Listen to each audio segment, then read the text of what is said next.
की कथा में हम लोग मैत्रेय जी के द्वारा जो विदुर जी के प्रश्नों का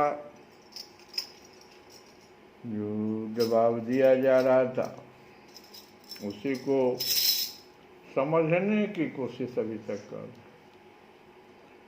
वो ऐसा ही प्रश्न है जिसको थोड़ा समझना जो है कठिन हमको लग रहा है। वैसे हमने कहा था कि प्रत्येक जो युग हैं उसमें एक एक चरण का ह्रास हो जाता है। सतयुग के धर्म के जो 4 चरण हैं तो सतयुग में चारों चरण रहता है। तो 4 चरण हैं कौन कौन? सत्य, तप, पवित्रता और दान। ये चारों अगर हों किसी युग में, सत्यवादी लोग हो। हरिश्चंद्र, राजा हरिश्चंद्र की कहानी सतयुग के ही तो थे। राजा हरिश्चंद्र तो सत्यवादी, तप करने वाले और पवित्रता तो भरी हुई थी और दान भी वैसा ही करते थे। दान तो राजा हरिश्चंद्र ने सब कुछ कर दिया। वो भी स्वप्न में देखा था कि हम दान कर रहे हैं, सब कुछ दान कर दिया। तो जब ये चारों धर्म के 4 चरण जिस युग में रहते हैं उसी को सतयुग कहते हैं। और जब एक चरण जो सत्य है सबसे ऊपर वाला, जो सतयुग का सबसे प्रमुख, जैसे पृथ्वी का सबसे प्रमुख गुण गंध है, वैसे ही युग के प्रमुख गुण भी इस चारों में एक होते हैं। तो युग का जो सतयुग का जो प्रमुख गुण है सत्य, इसलिए नाम भी सतयुग पड़ा। तो वही जब समाप्त हो जाता है तो उसी को त्रेता युग कहते हैं। त्रेता युग में 3 धर्म के 3 चरण हैं। सत्य का लोप हो जाता है लेकिन तप, पवित्रता और दान रहता है। द्वापर युग में 2 चरण का, सत्य और तप, इन दोनों का लोप होता है और पवित्रता तथा दान रह जाता है कृष्ण भगवान के समय, द्वापर युग। लेकिन कलयुग में सिर्फ और सिर्फ एक ही चरण धर्म का दिखाई पड़ेगा, वो दान। हर जगह तुमको दान दिखाई पड़ेगा। हालांकि कलयुग को 4 ही स्थान दिया गया है, वहां पर तो पूर्णतया व्याप्त है वो, लेकिन वहां भी तुमको दान दिखाई पड़ेगा। घोर पापी है, घोर जो है सो ये जुआ खेलने वाला, मध्य, ये सब, लेकिन वो भी दानी है। क्योंकि इस युग का धर्म जो है उसका पालन करता है, लेकिन पवित्रता नहीं है उसके पास, तप नहीं है, सत्य नहीं है। बाकी जगहों पर कलयुग में चारों भी मिल सकता है। अभी भी ऐसे ऐसे महात्मा हैं जो हिमालय पर हैं और तप भी कर रहे हैं, घोर तप कर रहे हैं। हमारे शंकराचार्य महोदय वगैरह को देखो तो उनमें सब है, सत्य भी है, तप भी है, पवित्रता भी है, दान भी है। ऐसा नहीं समझना कि 3 का लोप से 4 वो स्थान कलयुग को मिला। वो मिला कहाँ? राजा परीक्षित ने कहा सिर्फ 4 जगह चले जाओ। जबरदस्ती छीना हुआ धन, सोना नहीं, सोना जबरदस्ती, अगर वो सोना छीना हुआ, चोरी किया हुआ, ये धर्म से प्राप्त है, एक स्थान और ले लो। तो यह चीज़ एक समझना जरूरी था कल की कथा में कि वो 4 चरण में एक एक चरण का लोप मतलब क्या हुआ, धर्म के 4 चरण। तो इसको आज जो है थोड़ा सा हम स्पष्ट किए। और दूसरा है कि कह रहे हैं कि ये जो हमारे ऋषि मुनि हैं, खास करके जो जिनके बारे में पूछा गया था, सनक सनंदन, है ना, ये चारों भाई और भी जो भृगु वगैरह हैं, ये ऋषि लोग उस समय में कहाँ चले जाते हैं जब ब्रह्मा जी का रात होता है। तो ब्रह्मा जी का एक दिन तो हम लोग समझे ये क्या होता है।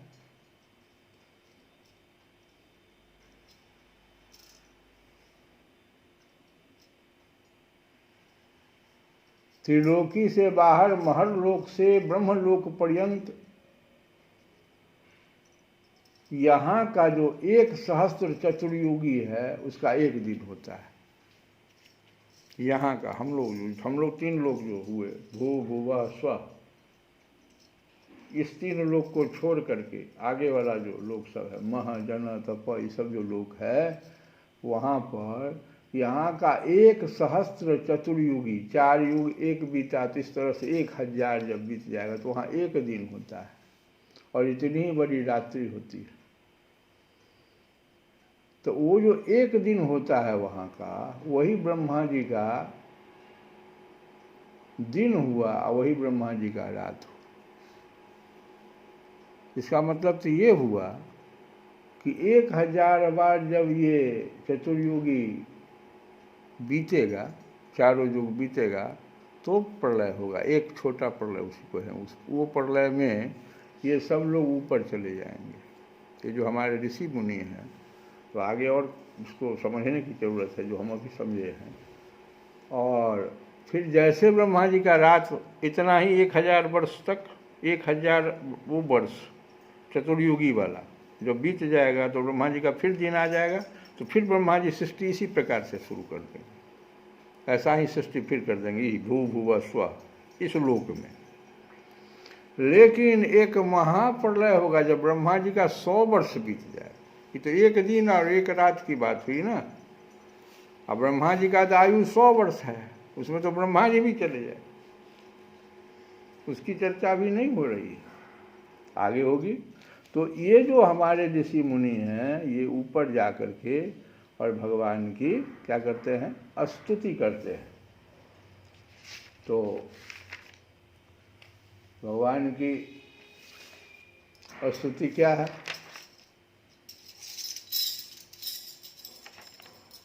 कहते हैं कि ये जो भगवान आप जो सृष्टि की उत्पत्ति किए, इसके लिए मैं आपका बहुत आभार व्यक्त करता हूँ।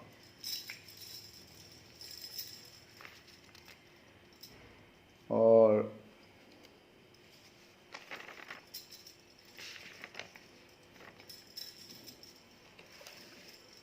ब्रह्मा जी की 100 वर्ष की परम आयु की जब हो जाती है, बताए इस प्रकार काल की गति से 1 सहस्त्र चतुर्युग के रूप में प्रतीत होने वाले दिन रात के हेर फेर से ब्रह्मा जी की 100 वर्ष की परम आयु जब बीती हुई सी दिखाई देती है, तो ब्रह्मा जी की आयु के आधे भाग को, तो उसको कहते हैं पर, और उसके आधे भाग को कहते हैं परार्ध। तो हम लोग संकल्प में कहते हैं द्वितीय परार्धे। हम लोग जो संकल्प बोलते हैं उसका अर्थ हम लोग नहीं समझते हैं, लेकिन आज हम समझे कि संकल्प में आता है एक शब्द द्वितीय परार्धे। इसका मतलब क्या हुआ, जो ब्रह्मा जी का पर मतलब 100 वर्ष हुआ, उसका आधा भाग में हम लोग अभी चल रहे हैं। इसका मतलब समझो, संकल्प से ही बहुत स्पष्ट हो रहा है कि सृष्टि का ब्रह्मा जी का आधा आयु बीत चुका है। 100 वर्ष का जो आधा है वो तब हम लोग द्वितीय परार्ध कह रहे हैं, प्रथम परार्ध नहीं। पर कहते हैं 100 वर्ष तक। ये बात बहुत ही मुख्य रूप से था, जिसको कि समझने की हम कोशिश आज की है। तो दूसरा चल रहा है, अभी जो पहला परार्ध तो बीत चुका है, दूसरा चल रहा है।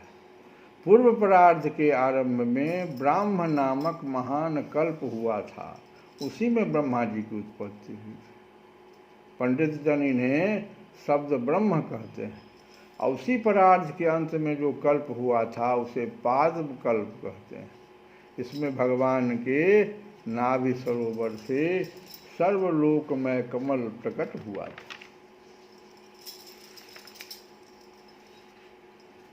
पाद्म कल्प में आता। विदुर जी, इस समय जो कल्प चल रहा है उससे दूसरे परार्ध का आरंभक बताया जाता है। यह वाराह काल्प नाम से विख्यात, इसीलिए वाराह कल्पे हम लोग बोलते हैं। इसमें बोलते हैं संकल्प में श्री श्वेत वाराह कल्पे। संकल्प का शब्द सब सुनो, और बहुत लंबा है लेकिन उसमें से चुन चुन के हम बता रहे। श्री श्वेत वाराह कल्पे वैवस्वत मनवंतरे। मनु जी कौन? वैवस्वत मनवंतरे। और अष्टाविंशतितमे कलयुगे, अष्टाविंशति अकली प्रथम चरणे भूलोके भारतवर्षे जम्बूद्वीपे भरतखंडे आर्यावर्त अंतर्गत ब्रह्म मुहूर्त ब्रह्मावर्तस अमुक क्षेत्रे अमुक देश। ये सब जो हम लोग क्षेत्र और देश का नाम यहाँ का जो लेते हैं, ये सब तो बात क्या कि वास्तव में ये सब चीज़ हम लोग जो बोलते हैं कि द्वितीय परार्धे श्री श्वेत वाराह कल्पे वैवस्वत मनवंतरे। और कलयुग का भी कितना समय बीत गया, वो भी कहते हैं अष्टाविंशतित। ये लड़का सब जानता है संस्कृत में अष्टाविंशति। तो ये चीज़ भी समझने की चीज़ है। तो भगवान का सृष्टि रचाने वाले कितना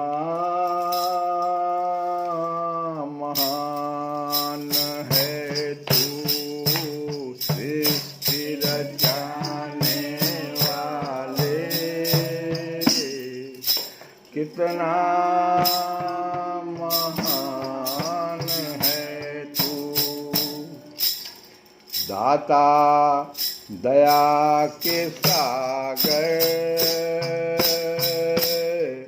प्राणों के प्राण है तू।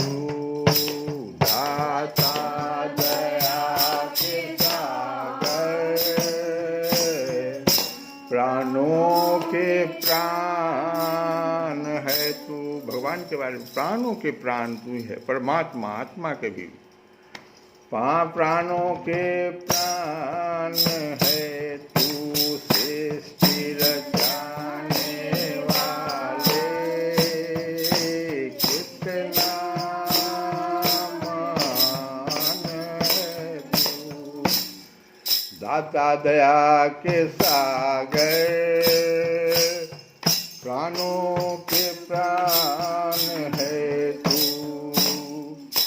सूरज बनाया तूने,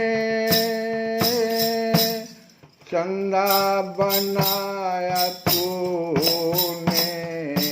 सूरज बनाया तूने, चंदा बनाया तूने।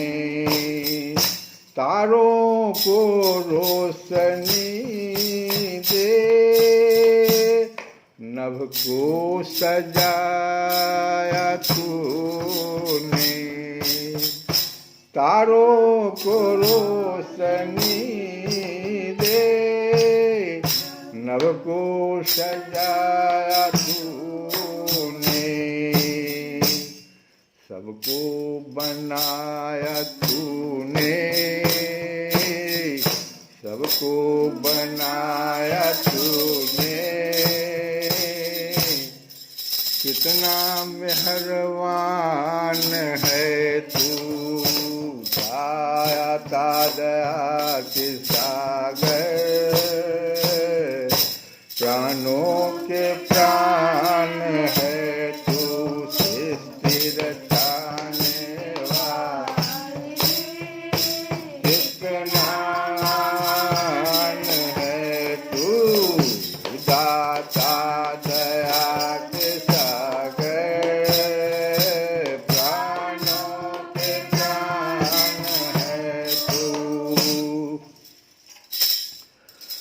सुंदर तन की रचना कर, तुमने जो उपकार किया। इस सुंदर तन की रचना कर, तुमने जो उपकार किया। हमने क्या किया? तो हमने उस सुंदर तन पर अपराधों का भार दिया। हमने उस सुंदर तन पर अपराधों का भार दिया। अरे सृष्टि रचाने वाले, कितना महान है तू। सृष्टि रचाने वाले, कितना महान है। ओ दाता दया के सागर, प्राणों के मान है। दाता दया के सागर, प्राणों के पापी जो पाप करते, नहीं तेरा जाप करते। अपने किए कर्म पर अरे फिर संताप करते, उन पर भी मेहर है तेरी। ऐसे पापियों पर भी भगवान, उन पर भी मेहर है तेरी। कितना मेहरबान है तू, दाता दया के सागर, प्राणों के सृष्टि रचने वाले। ओहो सृष्टि रचने वाले, कितना महान है तू। सृष्टि रचने वाले, कितना महान है तू। दाता दया के सागर, प्राणों के प्राण, ओ प्राणों के, ओ प्राणों के। तो इस प्रकार से भगवान की स्तुति वो ऋषिगण मुनिगण कर रहे हैं। तो ब्रह्मा जी की आयु के आधे भाग को परार्ध, और अब तक पहला पदार्थ जो बीत चुका है तो दूसरा चल रहा है। इसीलिए हम लोग कहते हैं कि द्वितीय परार्धे श्री कृष्ण गोविंद हरे मुरारे, हे नाथ नारायण।